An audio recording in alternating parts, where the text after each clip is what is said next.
And a lot of the Aboriginal people worked for my dad over the years. I had someone working for me too. Yeah. And they were good workers. They did fencing for Smarts.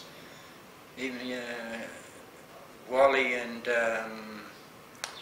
Maitland Farrell, even, and then by those days they were elderly men too, you know, they were 50, 60 in that bracket, yeah.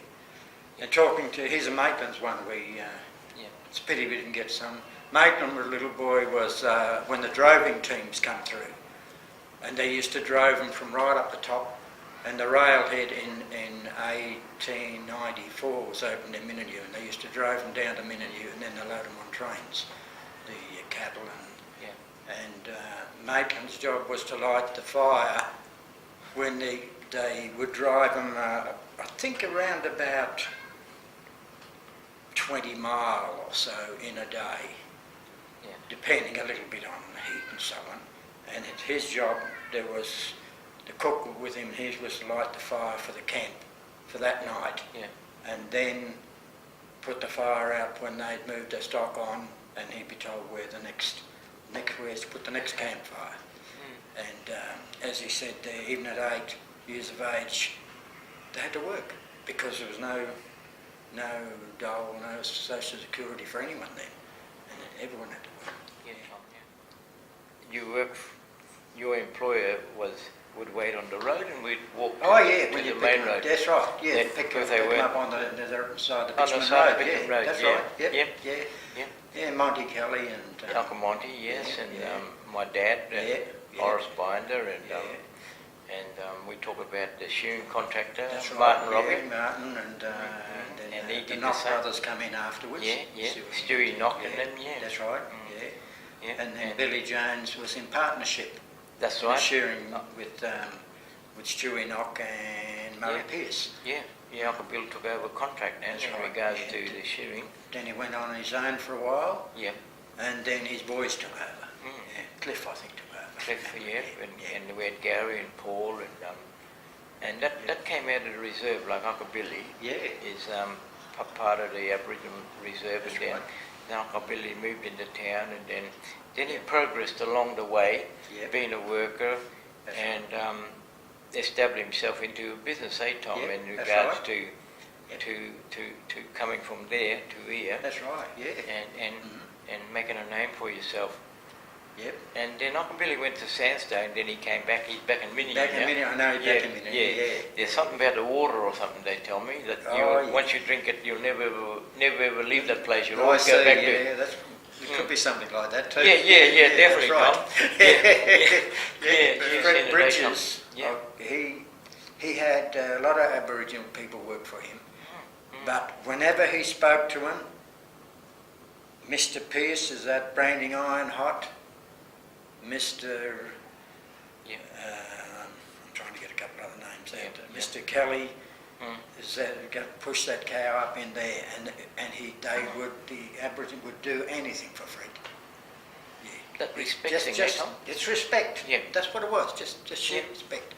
And And recently, when I may have mentioned, I went back for the Anzac, was invited by the Mingenew Shire to go back and speak on behalf of our Aboriginal people that came out of Mingenew that were in the army and in the labour force, and lay a wreath on their behalf on the 26th April, and that is still there, Tom. That friendliness. Yes, and that welcoming is still there. Still there, it's great. And I mentioned to Johnny Newton the other day, I said, Johnny, yes. I hope that Mingenew don't lose that. That is very sincere. It's always been, there has been, it's not a black and white thing, it's about respect. No. That's what it was. And it's still got that many years later, Tom. Yes, no, that's fantastic. It's a generational thing, and the generational people have been handed down that respect, and respect the person you're speaking with. That's right. And the friendliness. Yes. And running into some of my old schoolmates like Peter Bly and Paul Kelly. That's right. And at least I do have some of my old schoolmates still around, you know? That's it, that's it, And Mingenew hasn't grown much in regards to development, but... If anything, population-wise, it has slipped a lot, Tom. It has, when we were kids at school there, Yeah. there was 100 in the convent school. Yeah.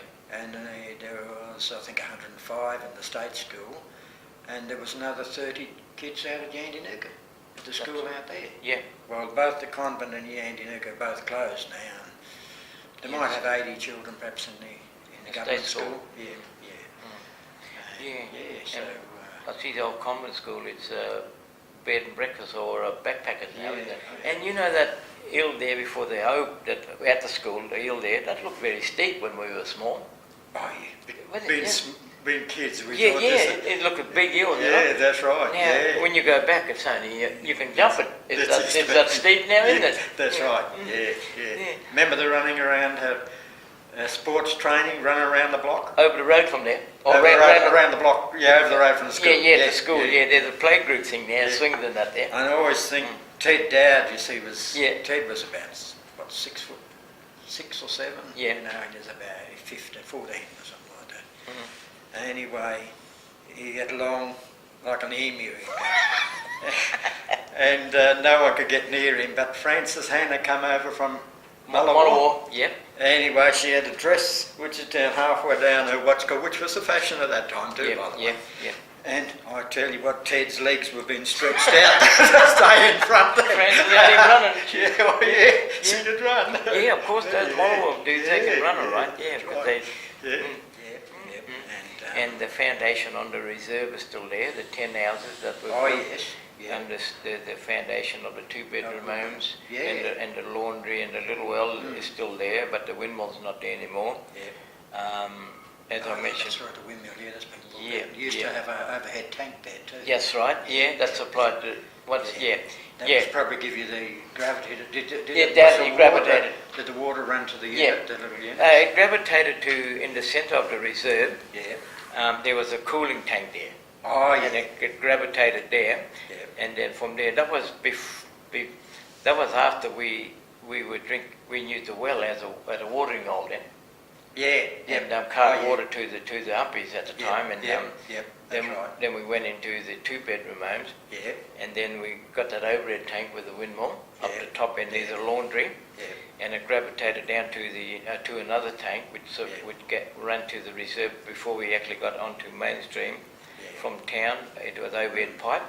So from you town. would have pulled the water up with a rope and bucket before? Carted by bucket. Because Tommy Rouse, he was down virtually opposite the Iniaba, when the Iniaba Road comes in and that old gum tree. He was pulling his water, his people were pulling the water out of the little creek that ran in from Bogey's block, across under the highway. From and then under the rail line. Lordy Boys. Lordy Boys block. The water ran across under the highway. There was water everywhere then, eh? There was a creek, and we had running water, Yeah. and even Blackwood between the springs and Irregular Plains. Yes. There was water in there, and when you go back now, even in the spring before the rubbish dump turn off, there's no water there now. No. You remember the railway well? Down in the back of Arugullas, you're heading south from Mingenew.